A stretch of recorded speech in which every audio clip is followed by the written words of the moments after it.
Hey guys, today we are moving on to a new unit. We're getting into our Systems of Equations unit. You should have gone ahead and before doing these notes, you should have done the IXL pre-practice.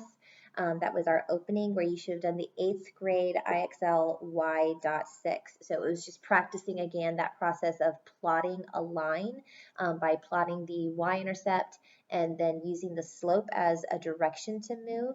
So just as a reminder on how to do that, let me go ahead and title this page real quickly. So we're starting learning different ways to be able to graph a line based off of different kinds of methods. So previously we've worked on graphing the y-intercept and then using the slope as a direction for graphing the next point. What we're going to be doing today is graphing not just the y-intercept, but graphing your x-intercept and using those 2 points to connect together to create a line. But just as a quick reminder, once again, what you should have already done in your opener was that practice of graphing a line when it's in slope-intercept form. So given the slope and the y-intercept, graphing that. So remember, slope-intercept form is y equals m, which represents your slope, okay, your rise over your run, which is the direction, times x, and then plus or minus b, depending on whether it's a positive or a negative for your y-intercept. So that b is your y-intercept value. So that's your slope-intercept form. So if I were to give you an equation, like let's say we've got 8x plus 4y is equal to 80. That's not slope-intercept form. Remember, slope-intercept form is y being by itself. You would have to rewrite the equation in order to get it into slope-intercept form. And you'll be doing a few practice problems like that today in your quizzes assignment, where you'll be practicing rewriting equations into slope-intercept form. So in order to get this into slope-intercept form, we've got to get y isolated, which means we have to move our x value over to the other side. So I don't want to just remove the 8. I want to actually move the entire term, 8x. And remember, when we move a term, you have to use addition or subtraction to move it. Since the 8x happens to be a positive 8 right now, we're going to use subtraction of 8x on both sides to move it around. Okay, so by doing 8x minus 8x, it's gotten it rid of on the left side. We're left with the positive 4y on the left side, and I cannot do 80 minus 8x because they're not like terms. So I'm going to go ahead and just put negative 8x in front because I like to have my slope and my x in front of my equation. And then that positive 80 is going to come behind it like a plus 80. All right, so is y by itself yet? No. Y is not currently by itself. So what we're going to do to get y by itself is we have to divide by 4 on the left side and then divide by 4 on the right side. So you're probably wondering, well, which one of these do we divide by 4? Well, I just said you have to divide the right side by 4, which means you have to divide every term by 4. You have to divide. Let's put that down. You're going to divide every term by 4. That's very important. You don't just pick one or the other. You divide the whole thing. You divided the left side by 4. You have to divide the right side by 4 as well. So now we've got y by itself. The negative 8 over 4 is now going to become a negative 2. So you now have negative 2 for your slope. And then you've got x. And then a positive 80 divided by 4 is going to give you a positive 20. So we now have this in our slope-intercept form where slope is going to be that -2 and our y-intercept is going to be that +20. So you've already practiced, hopefully, because I'm hoping you guys followed the correct order. If you haven't, then you might want to stop the video right now and go and do your IXL practice. That was your opener. But you should have already practiced how to graph. So just as a key reminder on how to graph, when it's in slope-intercept form, your very first rule is to plot your y-intercept. That's the first thing that you're supposed to be doing. Plot the point 0, 20 in this case. You would plot 0, 20. And then from that point, you would use your slope as a direction. So you're going to use the slope as a direction.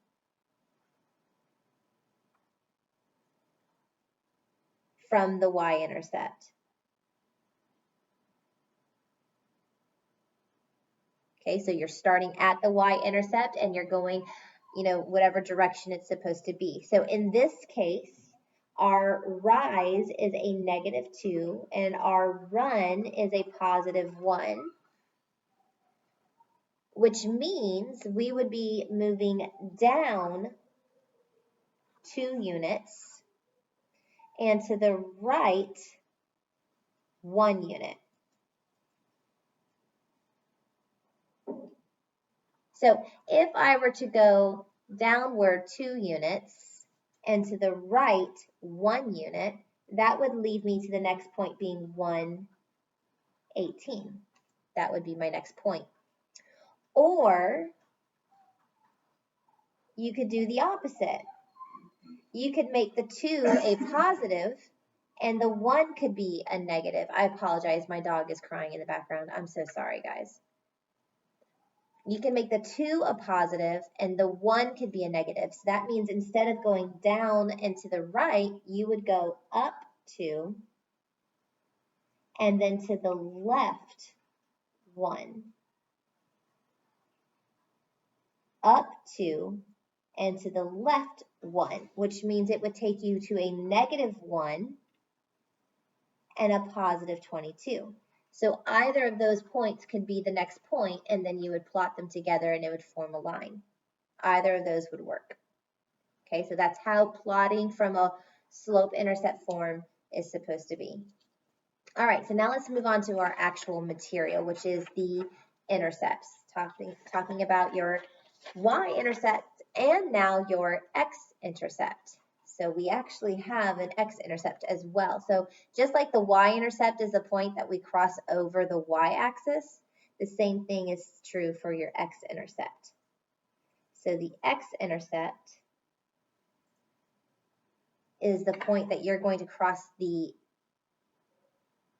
x-axis. So it's the x-coordinate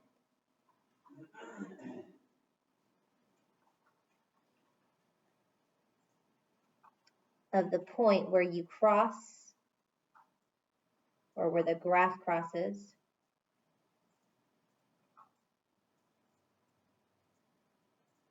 the x-axis. So it's basically y is equal to 0. So before, when we were doing the y-intercept, is when x was equal to 0. So if I have a graph, I've got a grid here, so I've got my x-axis and I've got my y-axis, and I've got some line that's going to be crossing over. So here's my lovely line. Well, then this point right here,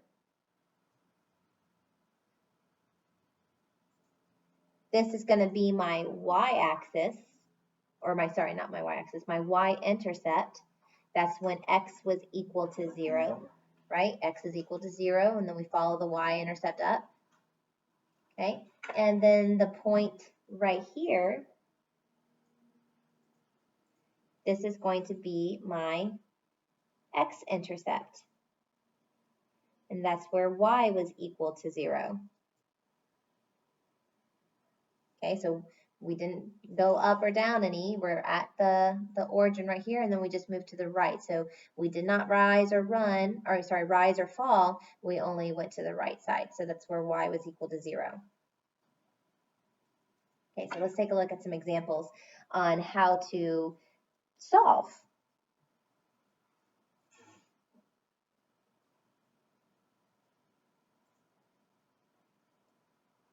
Okay, so let's say that we have y is equal to 2/3 x minus 2. And what I want you to do is I want you to state the intercepts.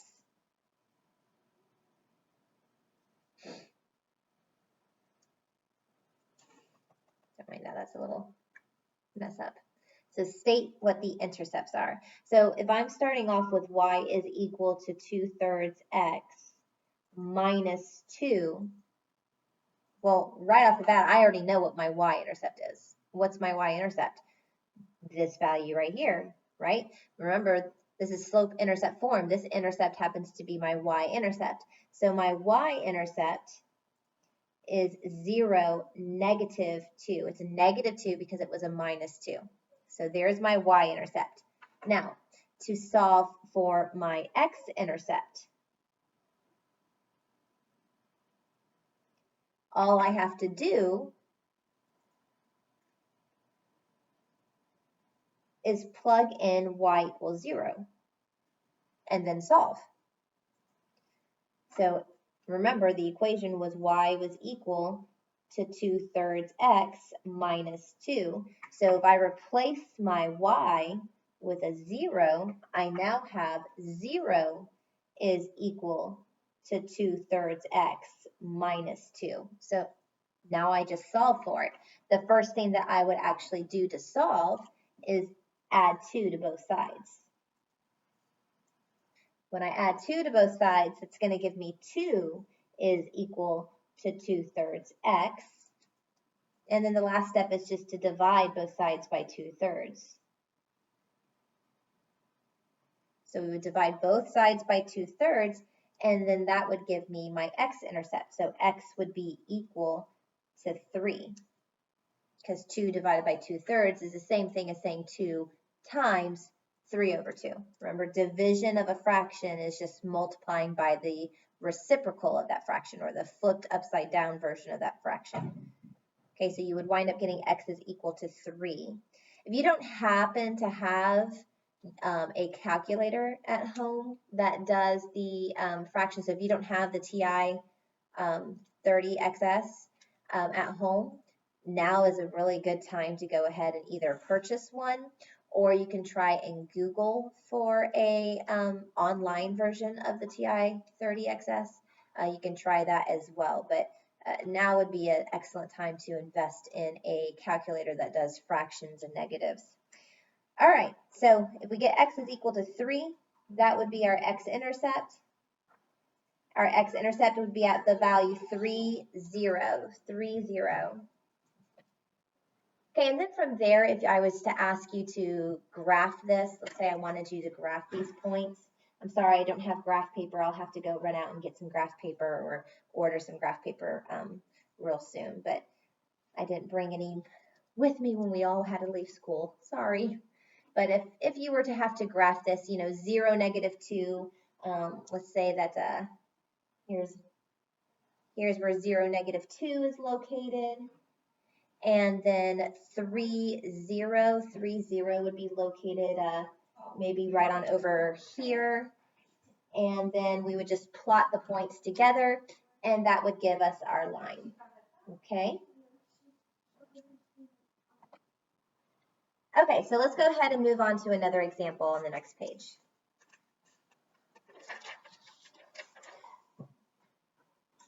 All right, so example number 2, let's go ahead and say that we've got the equation y is equal to negative 1/2 x plus 5.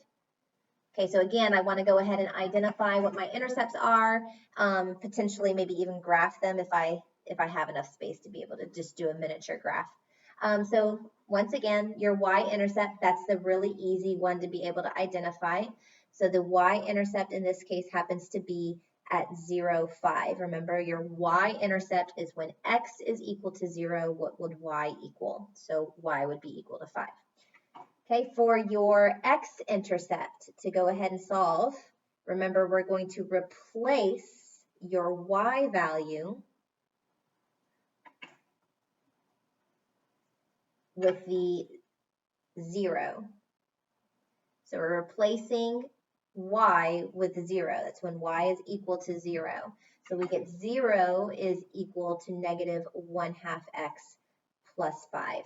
Okay, so in this case, what we're going to need to be doing then is we're going to subtract 5 from both sides.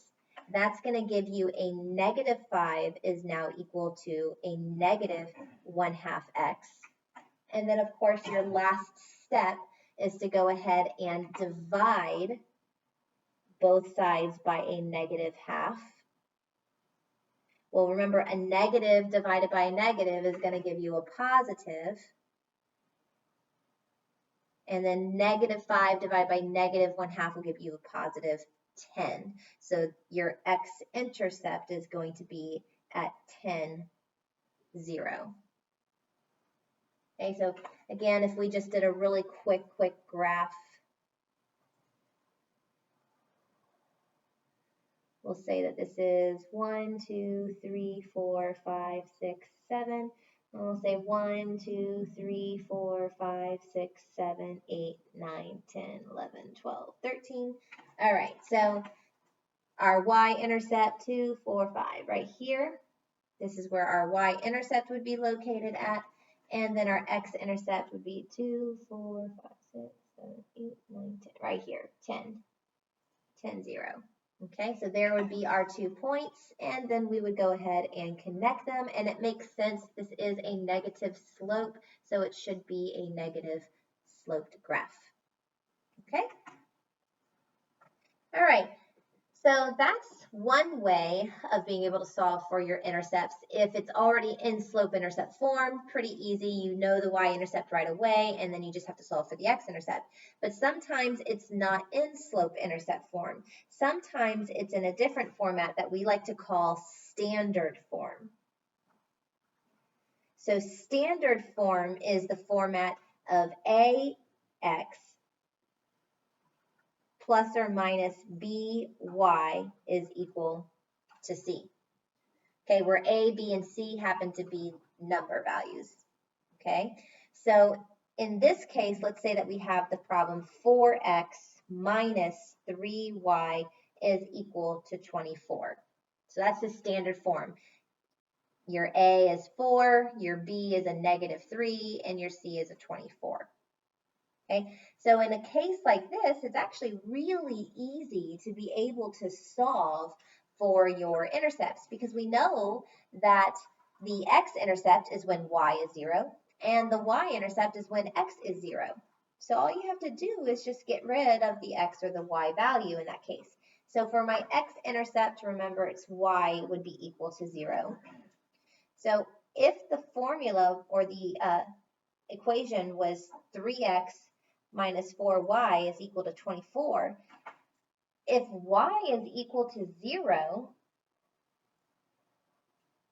then this whole thing is gone right here.